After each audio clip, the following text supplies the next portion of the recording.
Welcome to the 13th segment of Be Inspired with Who's Apart Life Changing Reality Talk. We're here again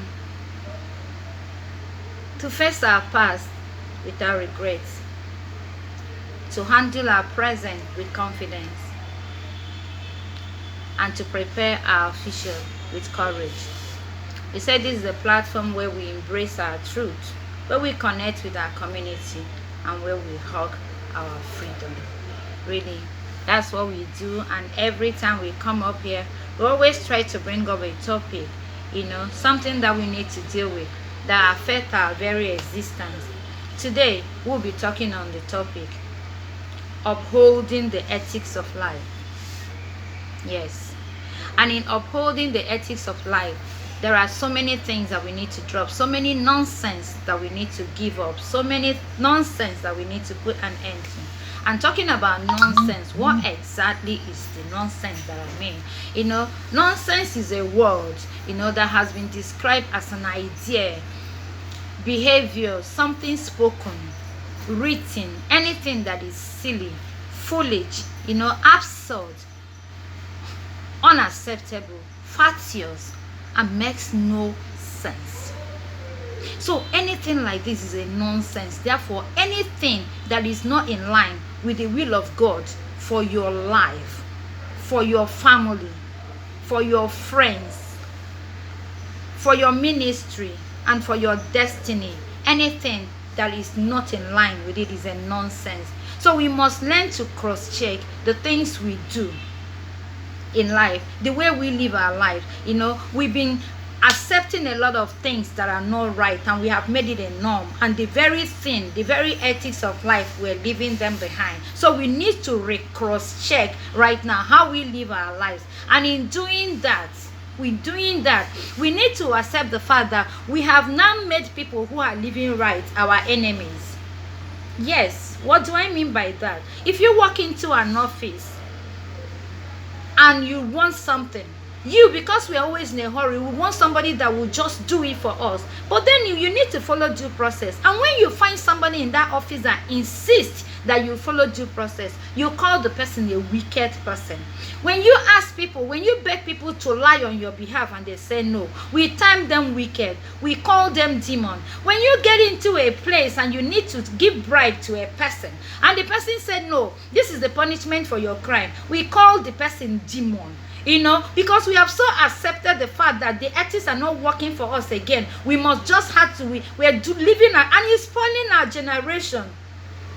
It's spoiling our generation, and we don't care. We just don't want to follow due process. We want to jump and pass. We want to beg and explain our way out and expecting that this person there must do that thing for us, even when it's not supposed to be. So we have accepted the fact that our norms don't work anymore, our ethics don't work anymore. We just want to have our way at any particular point in time, and anybody who is not doing that is an enemy. So in our world now, we have made people who are living right the bad ones, and the ones who are not are now the justified ones that are okay. We want to rhyme and hype the evil ones. All the corrupt people in our society are the ones who give the front seat in the churches, and we don't care how they go about it. We know somebody as I yesterday, and the person is still begging for money, and the next thing the person comes with a limousine, and then what we need to do, make the person a chairman of a bazaar. We have understood, we have started, and we have continued, and it has become the very thing we do, that the bad ones are the ones who take the front seat, and the good ones, people who want to uphold ethics, are the ones we demonize. We call them wicked. We quarrel with them. We keep enmity with them. And then we don't appreciate them. We don't value them. But there are things we need to accept, that these things are the very things that we need to do. Like, if you want to be a rich person, you must learn to give. It's a normal thing. Because you can't be rich if you're not a giver. For you to succeed, you have to, you must be able to make others, serve people, because you will learn by example, and you live your example. That's why you have people who are looking up to you. For you to succeed, you must learn to serve. For you to laugh, you must learn to you must know that you make others laugh, and it's in making others laugh that you will laugh, and others will join you to laugh. For you to prosper, you have to be an honest person, because in prosperity, you can't be dubious and prosper, because if you prosper in fraudulent things, yes, it's not real prosperity, but you must be an honest person. For you to excel, you must be faithful. You must be faithful in the little things you do and the things you do. And for you to go far in life, you must learn to get up early. It's our ethics. It's a normal thing. For you to change someone, you must change yourself first. Of course, you can't change somebody. You can't give what you don't have. And for you to be great, you must be a disciplined person. For you to be great, if you want to be strong, you must be prayerful. There's no two ways about it. If you want to be fruitful, definitely you must praise often. It's our ethics, it's a way of life. For you to live well, you must learn to forgive. You must learn to let go of a lot of things. And for you to really learn how to love, for you to be loved, you must learn to love. You must be somebody who is loving and loving with the whole of your heart, for you to be loved back, because it's what you give that somebody will give back to you. Do you know, for you to sleep well, you must learn to work hard. This is not an era where we talk about people, for you sit in your house and you think you're not sleeping, you have not worked. Because when you work so hard, and when you work so very, very hard, you come back exhausted. Sleep will take you even before you remove your clothes. So that's the truth. And for you to learn, for you to be a good husband, you must learn to listen to your wife. It's true, because all these things that we say, the principle always work. If you work the principle, it's one and same, no matter how you want to look at it. Okay? And for you listen, because one makes another person happy doesn't make another person, so you won't use one particular person to judge another. And for you to be a good wife, you must be a submissive one. You must learn to submit, because even Bible said that a woman shouldn't love. It's when Bible said that men should love their wife. The Bible knew, and God knows, that when a man loves a wife very well, the wife must submit. There's no two ways about it. Women are difficult, but the man brings out the best and the beast from a woman. So when the man loves the wife very well, that wife will call you king, will call you her crown, will call you everything. That's the way it is, and it has been like that. These are ethics, and we need to go back to the status quo. We need to go back and follow our ethics of life. In upholding the ethics of our life, we need to do all these things. Family values are very, very essential. For you to have faith, you must crush fears, because fear and faith, they can't be in a place. They can't. They don't associate at all. For you to have faith, you must crush for you to be respected, you must be a very polite person. And for you to know the word of God, you must meditate on it day in, day out. These things have never failed. And I'm telling you, they will not fail you as I speak. They will not. This thing has been there. So all you need to do, go back to these things, learn to memorize them, write them out, paste them in one corner of your house, and now that they always work. They always work. When you see old people, when you see an old person, respect the person. It's our ethics. When you see young people, inspire them. When you see wise people, study them and know why they are wise. It will help you. When you see leaders, honor them irrespective of who they are. If you don't honor a leader, you can't be one day, because if you become, you won't be honored. These are ethics, and you don't do that because of anybody. You do that because of who you are.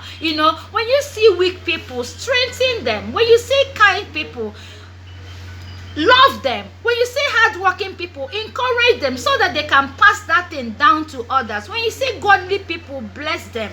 When you see gracious people, emulate them.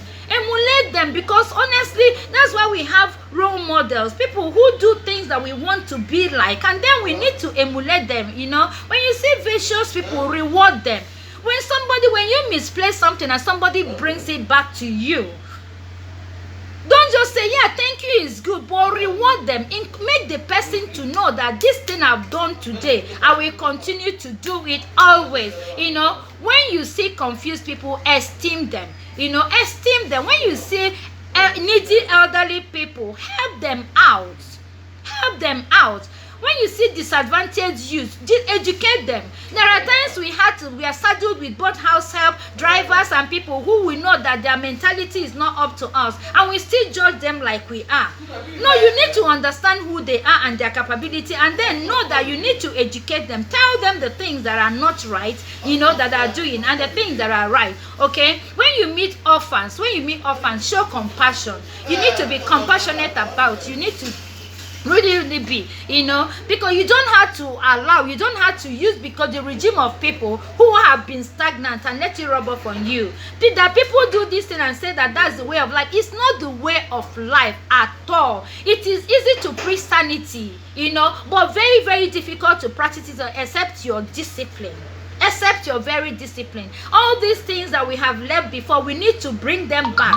We need to bring them back. Our society is in shambles because parents are not handing down the ethics of life to our children. Because we do a whole lot of this. They watch us lie, they watch us steal, they watch us do a whole lot of bad things. We even send children to go and lie on our behalf, to forge things, and then we are proud of them. We greet them for going to lie on our behalf. You are at home and somebody is looking for you, you hide and you tell your children to go and say something abnormal. You're teaching them something that is very bad. Your children comes back and they bring you gossip and now tell you that they actually eavesdropped or that they bring you gossip, and you thank them for bringing you gossip. What are you telling them?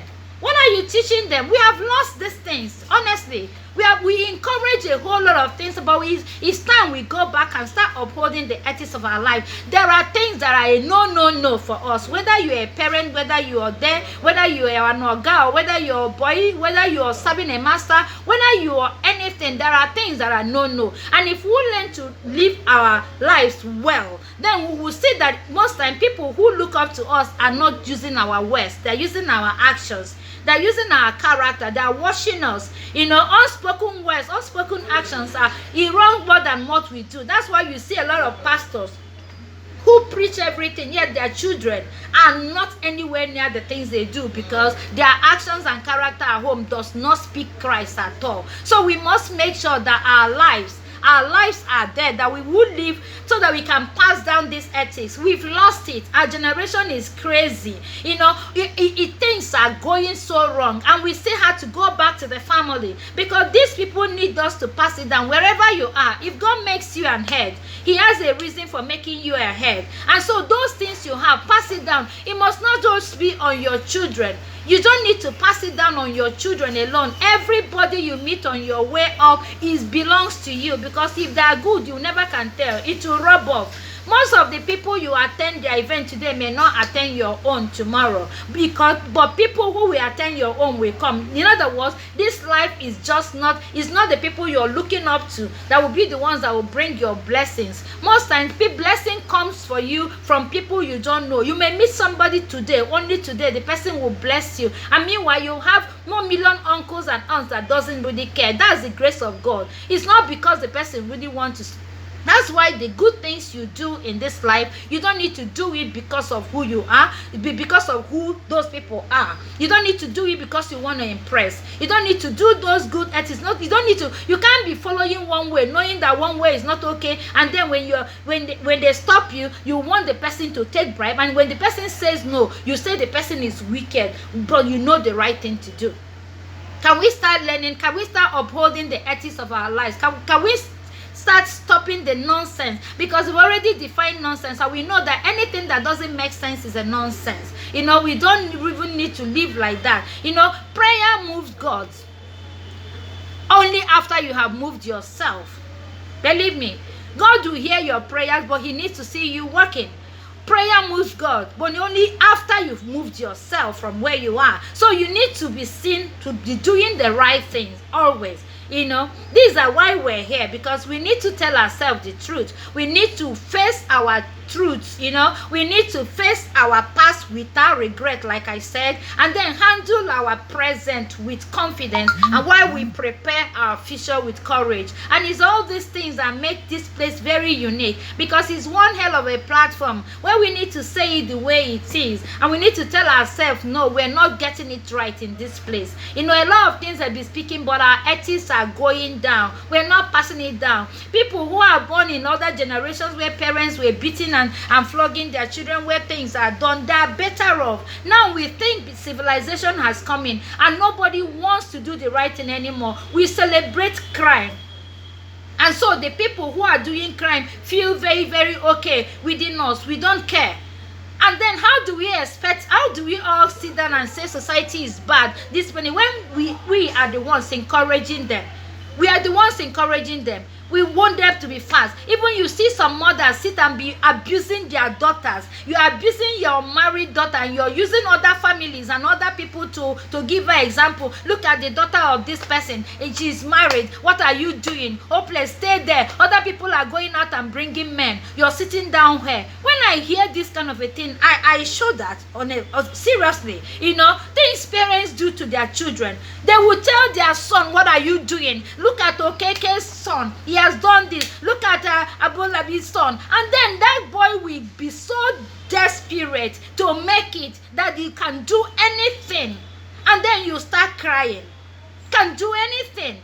Look at the desperation in the society. Look at the killing. Look at the maiming. Look at the ritual killing. Look at the kidnapping. Look at every single thing. All of them are boils down to the hypertension we give to people who are not sitting pretty around us. Because we have lost the values. We have lost the ethics. We don't have it or not, but we need to cross-check it. We need to go back. We need to embrace it back. We need to uphold our ethics of life because it's a necessity and it's so necessary. We need to go back to the way we used to live before. Our forefathers were not as civilized as we are right now, but they lived longer.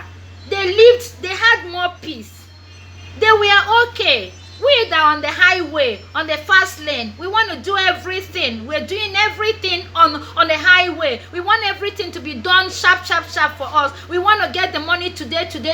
We want to get married today. Every woman does not want to marry a poor person. Every lady wants to marry a very rich person, irrespective of if they use them as a piece of furniture in their house. They don't care. Now, forgetting that it takes only a lazy girl that will want to marry a man who will do everything for the person, you know, because if you have self-value, if you have self-worth, you know that you will bring in something in any union that you're in for your worth to be preserved. He cannot. And a man who is there waiting for to marry a woman who has made it, you're a failure in disguise, because you should know that your only prayer that you need in life is to make sure you have a very good partner. When I see men tell me, oh, I can't marry now because I don't have money, I said, do they really understand what marriage is all about? They have made marriage to be just tied to money, but happiness can be equal to money. I've seen men who waited to have all the money. They married as a millionaire, but because they married the wrong woman with bad luck, they became poor 2 years after. But I've seen people who married the right woman with good grace and good luck. The person started growing. So it's not tied to whether you had to make money before you marry. You see that when you look at this analysis, you know that it's not all about it. You know, it's not about it. It's about you praying well. It's about you living right. Let me tell you, what goes around comes around. And see, whatever you do, God does not make mistake. If you're a good person, he can't send you a bad person. If you uphold the ethics of life, he will send you somebody like you. Believe me. He will send you somebody like you. And then when you want to make your choice in life, make choice from where you know that. Because if you're a principled person, irresponsible people can appeal to you. That's the truth. People like you will appeal to you. So there's no way you can make mistake in what you want to do. Even if you want to do business, if you're a truthful person, and look at people, you're selling Panadol and you know the expiring date is there, you will remove this thing and write it, or you use something to cover the expiring date. And when we talk about murderers, you're sitting down. Where is our ethics? It's gone. You're sitting down, but you are a killer. You're a killer. You know that the cable you're selling is not going to carry air conditioner, and you go and change the label and make it look as if it can carry an air conditioner. An innocent person will come and buy it, and go and use it to connect air conditioner, and they'll go out, their house will get burned, and you sit where you are. In your mind, you have made gain. You did not make any gain. You have no moral. Your ethics is gone, and you're a killer. You're a killer too. You are selling tire, and you will sell expired tire to somebody, knowing that the person will be on a highway with the tire. You are a killer. You're a killer. Where is your moral? Where is our moral? We need to go back to status quo. We need to go and begin to get it right. A lot of us will push our husband. You're not doing this. You're not, until the man will go and commit a crime. It's either they lock him up or you die in the process. So are men. When I'm talking about ladies, I'm talking about men. It's like that. Some men will push their wife to go and sleep with a rich person because they want the money. Because we don't have morals anymore. Our ethics is gone. Completely gone. You know, we don't care about what we do anymore. We don't care what happens to us anymore. We just want to get everything. That is why you see a lot of people, the same thing, no ethics. You see somebody on a social media, you're using a borrowed clothes, you're using a borrowed car, using a borrowed house to oppress other people, to give them hypertension, and they are thinking that you're real, but then you're fake. And why do you need to be like that? Because you think that society, you're trying to impress society who don't care. Who don't care about you, who don't know who you are. And you know the truth about yourself. We need to actually stop this. We need to embrace our things back. Men will go to club and they say they're falling in love in a club and you're marrying it. How can you marry in a club and then you club? What do you expect? And tomorrow you expect the woman to inculcate what into the child? You can pick up from the club, and but if you have the morals, you need to let the person go through the process. There's due process in life. Our ethics is gone, and we need to learn to uphold it. We need to start afresh, all of us. We need to learn to know that if we want to make the world a better place, we must take a look at ourselves and make the change. The change must begin with us. We don't need to look at our neighbor. We don't need to look at our neighbor. That's why I always say that if for every life I touch positively, that I know that I've touched 50 in disguise. I say this thing is like an anthem to me. Because if you do the right thing, if you stand your ground on the right thing, to do the right thing, you will influence others without knowing. And somebody will emulate you without knowing, without you knowing. And tomorrow the person will pass it down, pass it down. We have lost it, both in the church, both in our community, both in the traditional area, both in our offices, in the marketplace. We just feel that we can lie anyhow, we can talk anyhow, we can do anything anyhow, and then we laugh about it and call it business. Crime is not a business. Being fraudulent is not doing business. You obtaining by trick, OBT is not right. Okay, and this is what we do. Look at our government. Look at what is going on there. Greedy people everywhere. You know, you want to like, and everybody, look at even death, don't fear them. Nobody cares because we've lost the value. We've lost our morale, we lost the value. But we need to start upholding our ethics.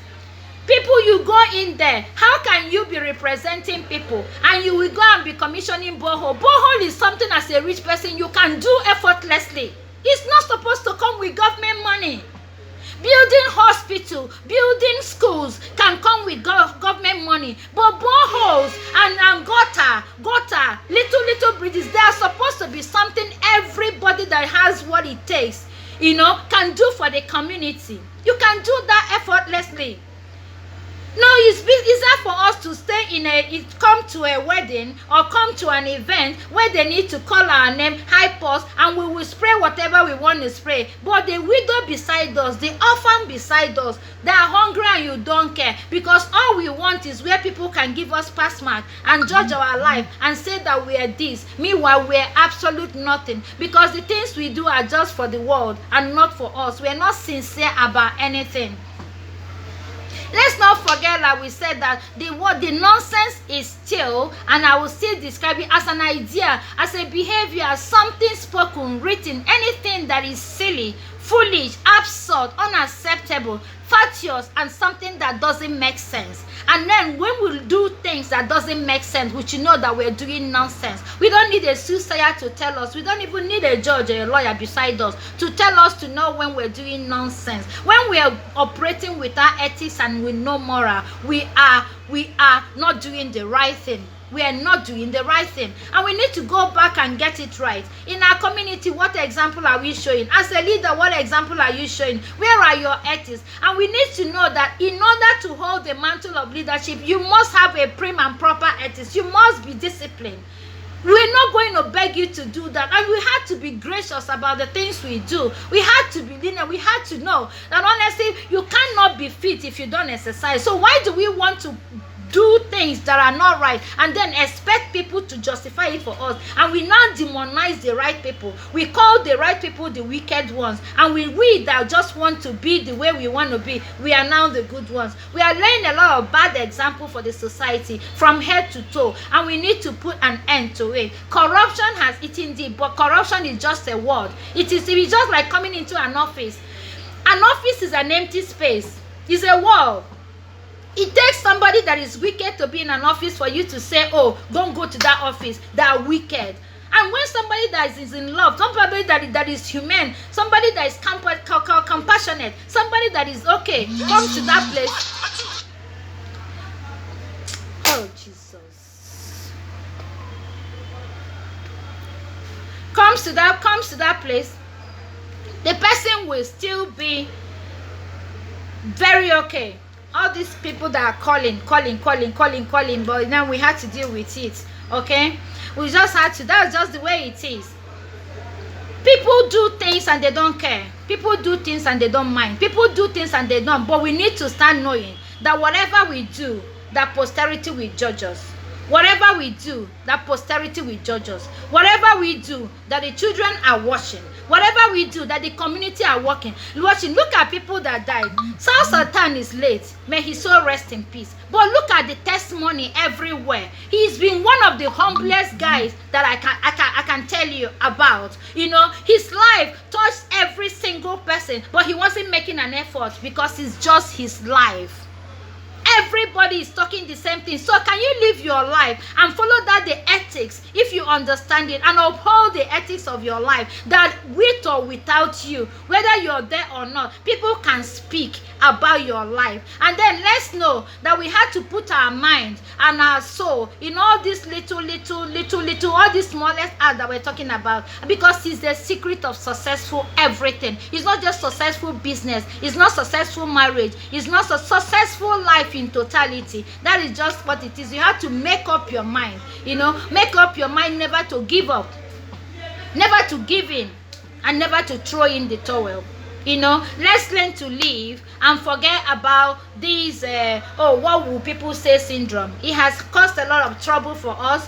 What will people say? What will people do? How will they see us? What will they think? We should learn to begin to do the right thing irrespective of what. I keep saying that I will continue to shine my light irrespective of those that it blinds. I really do not care. I don't do eye service. I do divine service. And I believe that the best way to be fulfilled in life is to relate with people positively. So we do those things for people not because of who they are, but because of who we are. And as we end up today, I want to thank us always for joining us and for being here every single day. Don't watch me and live without picking one thing. We speak as led, and because the message is for somebody. I don't know who the message is for, but if the message is for you, grab the one that is made for you. And the only thing you can do for me here is to keep sharing when you see it. If you're online or you meet this video later, you have to share so that other people can share in whatever and can follow us to learn. The world has gone gaga. A lot of crazy things are there, but there are still good people that will return the ethics back and be one of those people. And let me be one of those people. And together we'll be able to do something beautiful for God, for humanity, for the generation. That's what making generational impact means. Thank you so much. We'll meet again next week Wednesday by 2 p.m. Let's keep doing this. Let's keep embracing our truth, and let's keep hugging our freedom. It's the only way out. Thank you so much. God bless you.